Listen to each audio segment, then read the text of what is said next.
Bonjour les docs et bonjour les futurs docs. Comme vous le savez, ça fait un bout de temps que la médecine a abandonné l'approche biomédicale pure et la toute-puissance du médecin. Elle a développé une approche systémique dite biopsychosociale qui intègre des facteurs biologiques, psychologiques et sociaux. Selon cette approche, le médecin fait un diagnostic dit de situation qui prend en compte des facteurs biologiques, psychologiques, sociaux, relationnels, affectifs et les interactions entre ces différents facteurs. C'est vrai que cette approche peut sembler un peu théorique et abstraite, mais en pratique, elle change ou elle devrait changer la relation entre le médecin et son patient. Déjà parce que ce diagnostic nécessite la participation du patient, qui devient alors un partenaire du diagnostic et du soin, sans qu'il y ait pour autant de confusion des rôles entre le médecin et le patient. Et puis, en tant que médecin, je ne peux pas faire ce diagnostic en me considérant comme à distance de la situation. Je participe de cette situation avec mon patient. Je ne suis pas à distance. Bon, d'accord, mais qu'est-ce que ça change vraiment en pratique? Eh bien, selon cette approche, ce que je ressens dans la relation avec ce patient ou cette patiente a une valeur, un intérêt très concret. Bon, d'abord, pour faire le diagnostic dit de situation, pour mieux le comprendre ou la comprendre, pour améliorer la relation thérapeutique avec lui ou avec elle, et puis pour être plus empathique avec lui ou avec elle.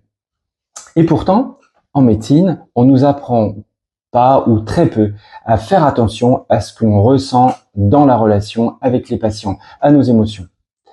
On considère même ça comme sans valeur, voire même encombrant, car incompatible avec le raisonnement, l'analyse, la rigueur scientifique. Voilà pourquoi en médecine, nous développons souvent un déficit d'attention, comme une tâche aveugle dans notre champ attentionnel, dont la conséquence est ce que j'appelle un scotome relationnel, dont nous avons peu ou pas conscience.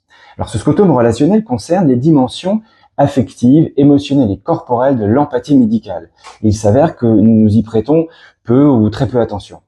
Alors c'est d'autant plus étonnant qu'en médecine, on nous demande d'être empathique avec nos patients. Et d'ailleurs, les médecins ont envie d'être empathiques avec leurs patients.